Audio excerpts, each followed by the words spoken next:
Hello and welcome to A Day in the Garden with me, Christina Linder.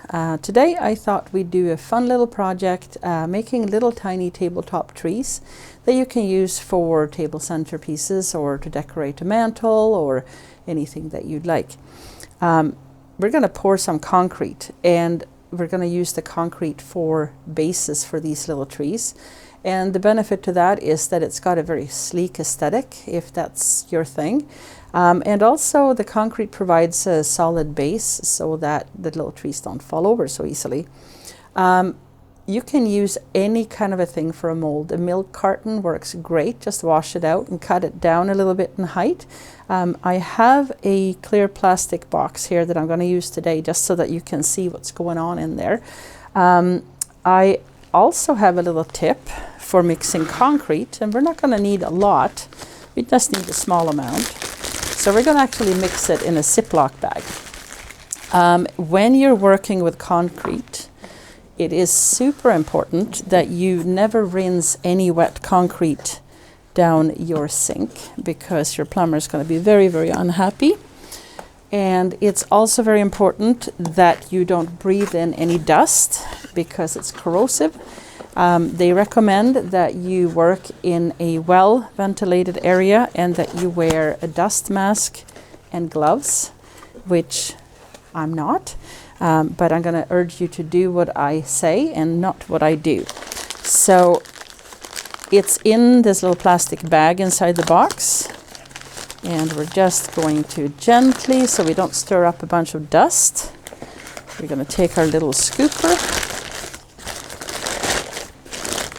And without using fast movements, again to keep the dust down, we're just going to scoop out as much as we think we need.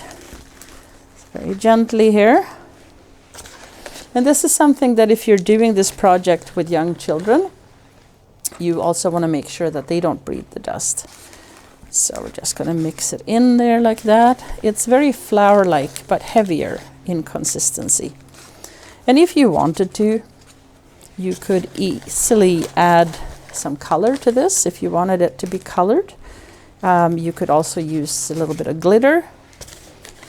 You're limited only by your imagination. So I think that's about right amount. Again, closing it up very gently, like that, and like so, and like there. Now that's definitely a box that's not going to come apart on its own. So now I have my concrete in here, and I'm going to very carefully add a little bit of water. And this is also a really great way to dress a salad in the Ziploc bag or to mix dough.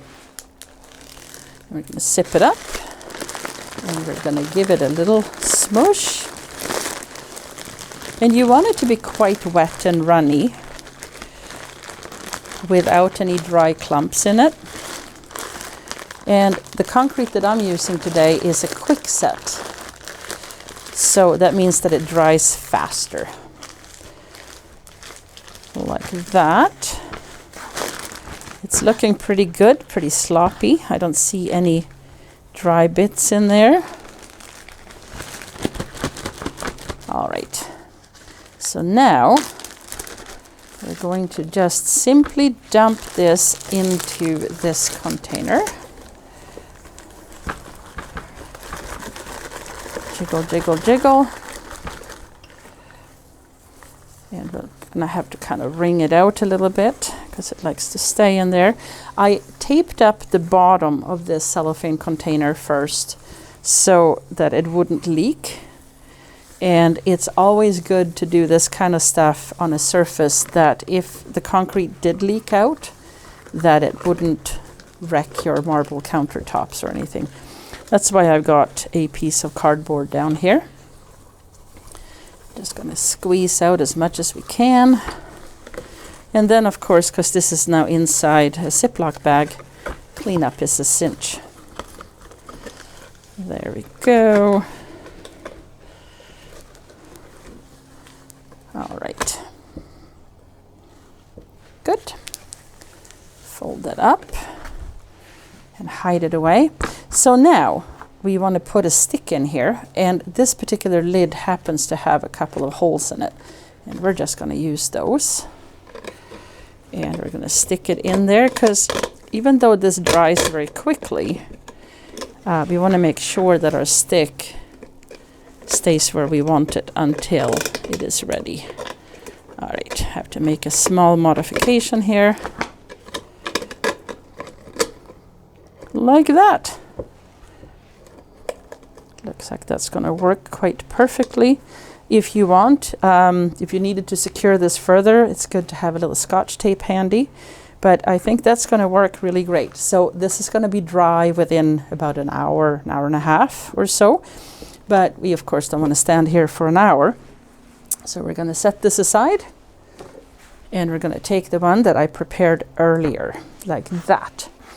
So what we're going to do now, you can see the base is quite nice and concretey. We're going to grab some greens, which I have right here. And of course you can pick anything you like out of your garden for this, or you can buy some. And what I'm going to do is I'm going to prepare these pieces by cutting them into shorter chunks, like that. Because we're going to wire pieces of this onto the stick now. There we go. And a few more. And you can make these big, or you can make them small. You can make them kind of wild and floppy, or you can make them more tidy. Boxwood would be a great thing for this project if you wanted it to look a little bit more formal. Again, just whatever you choose, pick stuff that isn't going to fall apart and drop needles all over the place for you. There. And then what we need is we need some wire. And I have here a spool of green florist's wire. So we're just going to secure this onto our little stick, like that. And now the fun begins. So we're just going to grab some of the bigger, boxier pieces here first. And getting the wire in there so that it's going to be secure. Come on. And then we're just going to wrap it around. It's a little awkward doing it kind of backwards here, but you will find a position that works for you. And like that. And you want to wrap this tight enough that it stays put. And here's another bigger piece. We'll save the pointier, finer branches for the top. And then we'll go like that.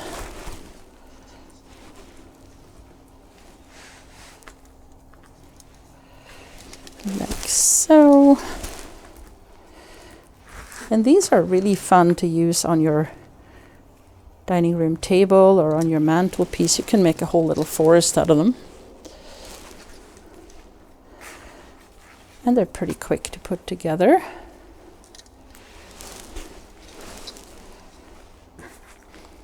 Like so. Oop, giant spider there.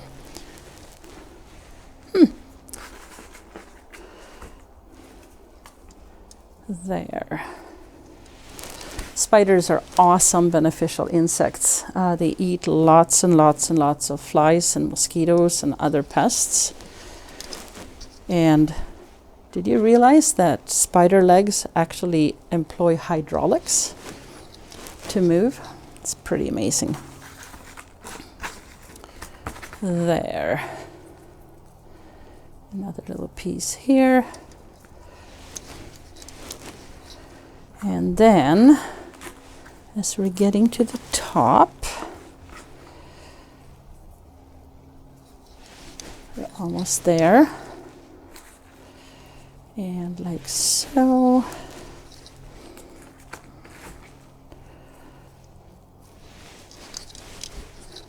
See, there he goes. There. And And we want to make sure we secure it properly on the top so it doesn't come apart.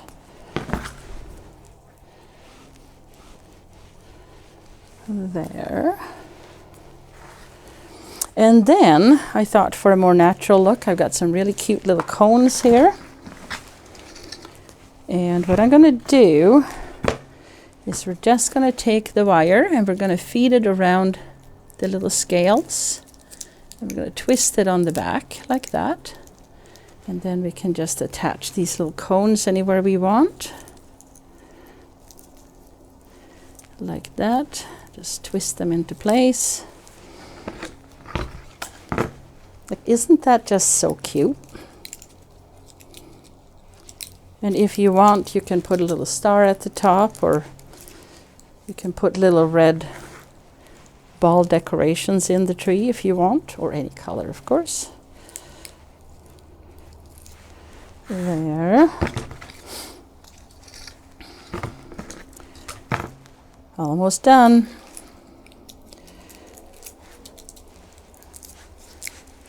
Like that. And you get the idea. You can put as many cones as you want, but I think we'll stop there because, you know, how many cones do you want to watch me put on? And then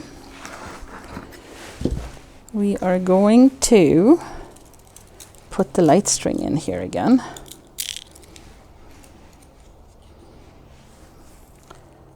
Like that. And turn it on, and you want to be able to sort of tuck this little battery pack in into the greens. And what we're going to do is we're going to wrap this sort of around and underneath the branches. Make sure that there's some lights at the top as well. And then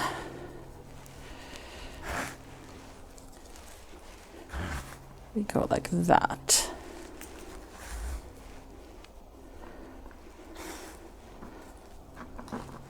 So any kind of greenery that grows in your garden, or that you want to buy, or that you want to snip quietly on an evening walk under the cover of darkness, works great.